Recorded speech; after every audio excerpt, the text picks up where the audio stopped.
Good morning.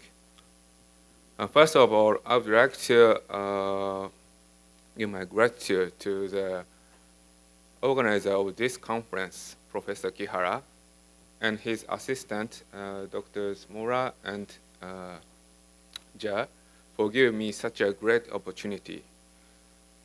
And my talk today will give an introduction of Japanese healthcare system and my research output. In the first section, I will present a brief overview of universal health coverage in Japan.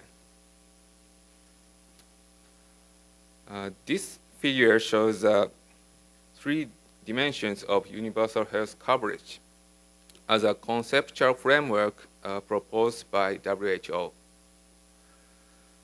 The dimensions consist of population, services, and direct cost coverage. In Japan, all are covered by mandatory and universal social health insurance. Japan's universal health coverage was established 55 years ago. The central concept of the insurance system was inspired by Vivar's report from UK, and the insurance schemes were developed by learning from Germany.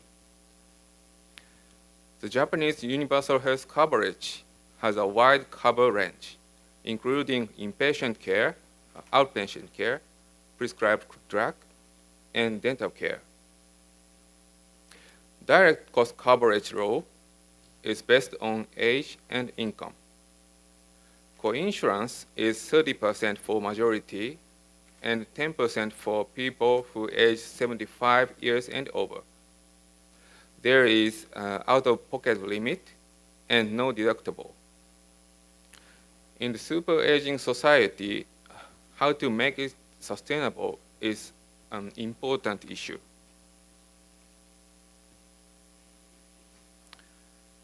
In this figure, a red line shows a rise in the proportion of elderly people within the population in Japan. The proportion exceeded over 25% in 2015 and continues to increase steadily. Additionally, population size has started to decrease in recent years. Why does aging society matter? A major issue of aging society is the problem to financially supporting the care of elderly people. As you can see in this figure, medical expenditure per capita rises when people's age increases. The data shows that the medical expenditure per capita of elderly people is 4 times that of the working age population. As you can imagine, national medical expenditure has been skyrocketing and had reached 3.7 billion US dollars. We can see the slowdown in the trend of GDP per capita. Finally, in 2015, Japan came to be the 3rd largest expenditure per GDP in OECD countries. In this situation, what should we do? In 2050, one dependent person must be supported only by 1.2 working people.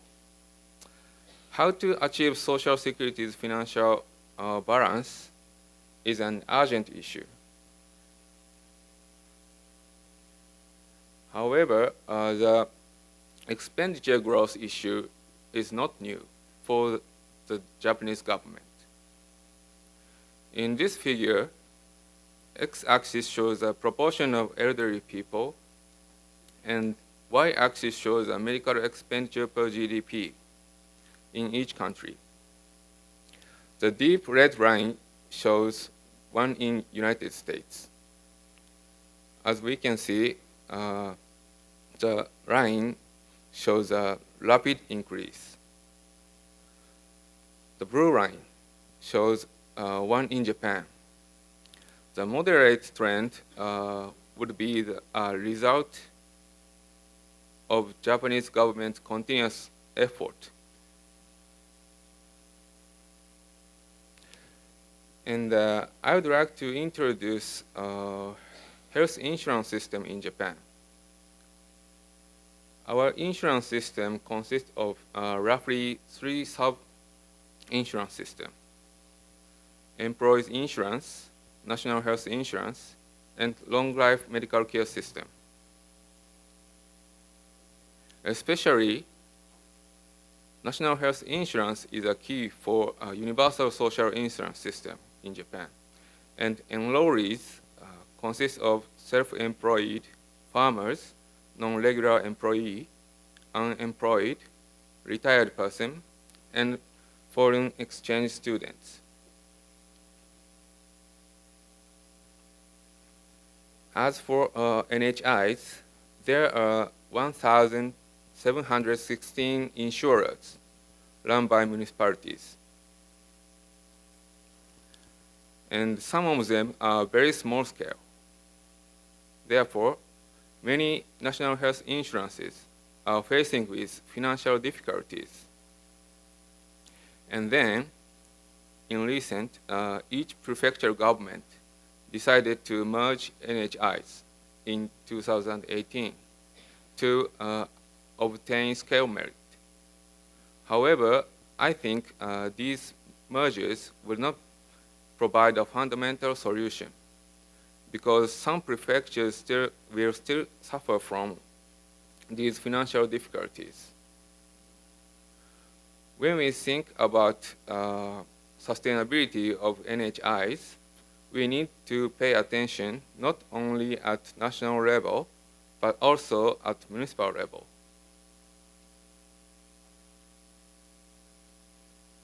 In the next section, I would like to introduce recent strategies for cost control in Japan. The Japanese government issued a medical care expenditure regulation plan. Consists of these 3 strategies. First, to shorten average length of stay.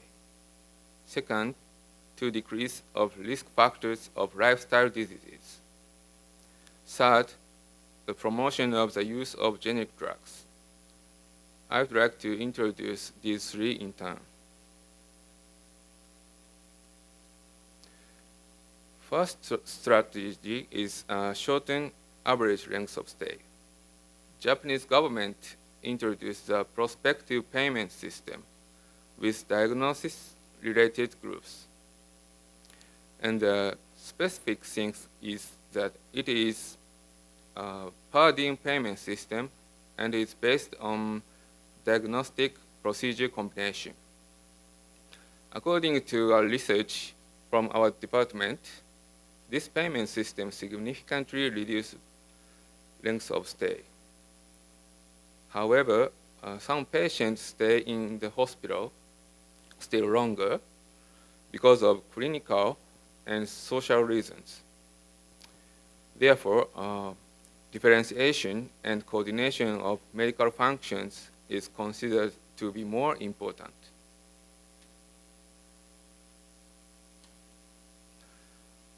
Second strategy is to decrease of risk factors of lifestyle diseases. The government introduced specific health checkups and health guidance in 2008, and beneficiaries do not pay for this direct cost. The aim is the prevention of non-communicable diseases. Finally, each insurer needs to manage their enrollees considering their lifestyle. And then our department developed and report dashboards like this to insurers. to support their management. The implementation of these data-informed healthcare management looks beneficial. However, there is a general question. It is a cost-effectiveness issue. This figure shows a cost-effectiveness plane, and each plot represents screening strategies. As a result, from United States research, screening people who are diagnosed hypertension annually, and screening people who age 30 years and over every 3 years are shown cost-effective strategies. We need to do research the cost effectiveness of our specific health checkups. The third strategy is the promotion of use of generic drugs. In fact, share of generics in Japan is lower than other countries. And then, Japanese government set a goal that share of generics should be 80% or more as soon as possible between fiscal year 2018 and the end of 2020. This figure shows institutional variations of share of generics. Among type of institutions, the mean value was almost same, but marked variation was observed. The essence of this issue is this result would be caused not only by patient preference, but also suppliers' belief for quality of generic drugs. So we need to know whether financial incentives can control them. I would like to introduce another example of related to difficulties in market control. This figure shows the number of MRI per million population. The top blue line shows one in Japan. This line indicates continuous increase, whereas the United States controlled it well. What is the reason why there are so many MRIs in Japan? There are two political ways to control for diffusion of high-cost medical devices. One is regulation-based control. The other is council-based control. Home program is famous for one of regulations. State government authorized to purchase these devices based on review of regional needs. And council-based control is used in Germany. Members from states, hospital, medical association, and sickness fund discuss about shared use, market circumstances, and qualification of these high-cost medical devices. On the other hand, how is it in Japan? The government set a priority for diffusion of new technology on swiftness. The government had controlled market by reviewing uniform fee schedule that was based on a fee-for-service payment system, which can promote the diffusion of new medical technology. However, as an adverse event, medical arms race tends to be occurred. Unfortunately, there is no legal regulation for managing this race in Japan. So still reviewing uniform fee schedule plays a key role for controlling market. And this table shows the changes in MRI fee schedule.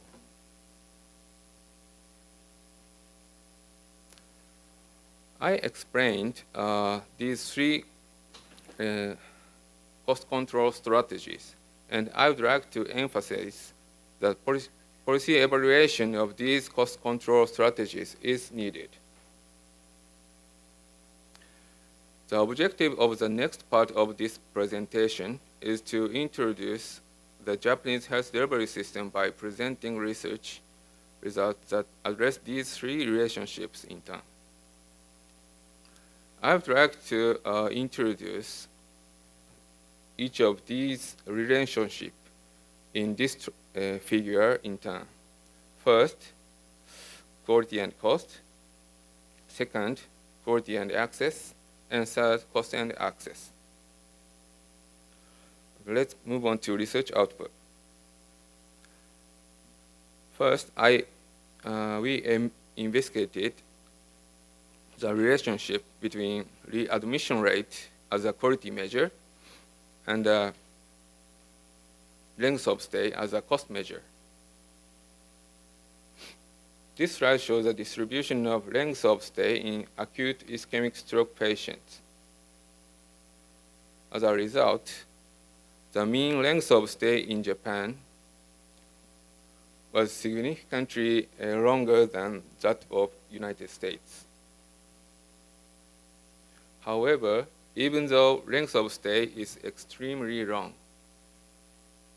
but this doesn't mean our system is inefficient in itself.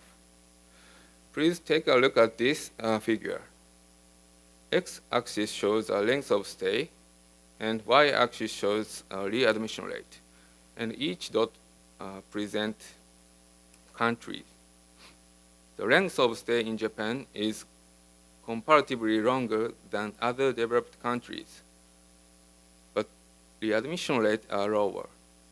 I would like to offer the possible reasons for this observation. Japanese hospitals tend to provide both post-care and both acute care and post-acute care during the same hospitalization episode. Furthermore, Japanese physicians are more likely to keep post-acute patients in hospitals until they are able to become relatively independent with higher level of activity of living level.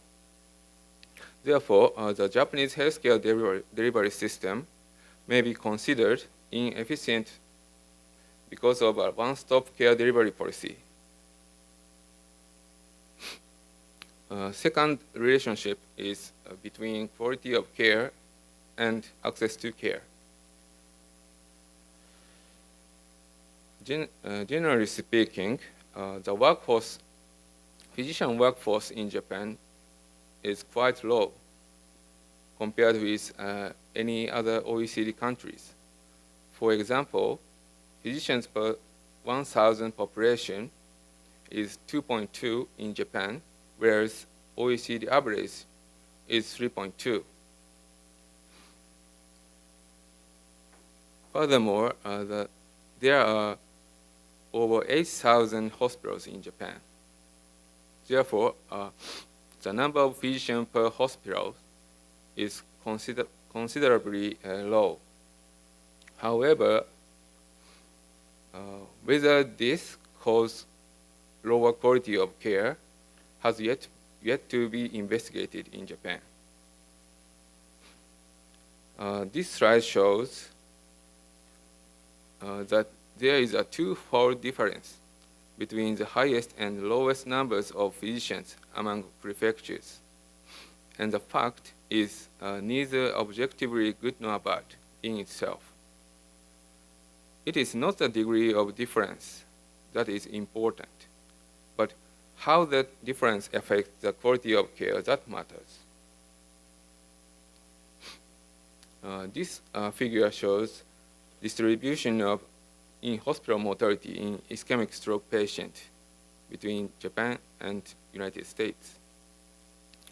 Briefly, our research didn't reveal any systematic differences between these two countries. This slide shows a relationship between neurologists and neurosurgeons per elderly population and adjusted in-hospital mortality rate. As you can see, the red approximated line is not flat. In particular, these regions may be able to improve the quality of care by allocating more physicians. Third, I would like to introduce the relationship between cost and access to care. This figure shows the neurologists and neurosurgeons per elderly population on the x-axis and adjusted in-hospital spending on the y-axis. The relationship is not statistically significant, but due to a scarcity of the physician workforce, it may be difficult to deliver sufficient effective care in these regions.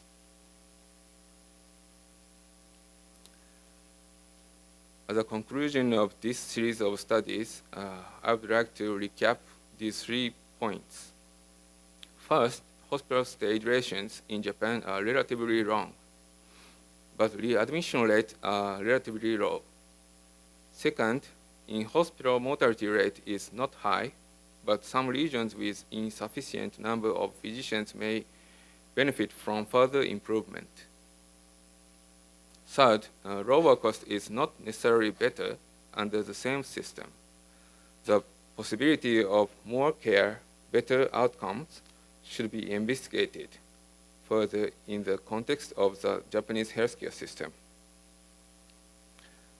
In our department, research output is shared with many kinds of stakeholders by a collaborative research network. Also, we set up a booth at this university and shared research findings with various people in the community, such as high school students and elderly residents. In summary, I introduced universal health coverage in Japan and also recent strategies for cost control. Universal health coverage plays a key role for financial access of care. The sustainability of universal health coverage itself is very important, but balancing among quality, cost, and access, so-called iron triangle, including non-financial access of care, such as waiting time. Thank you for your attention.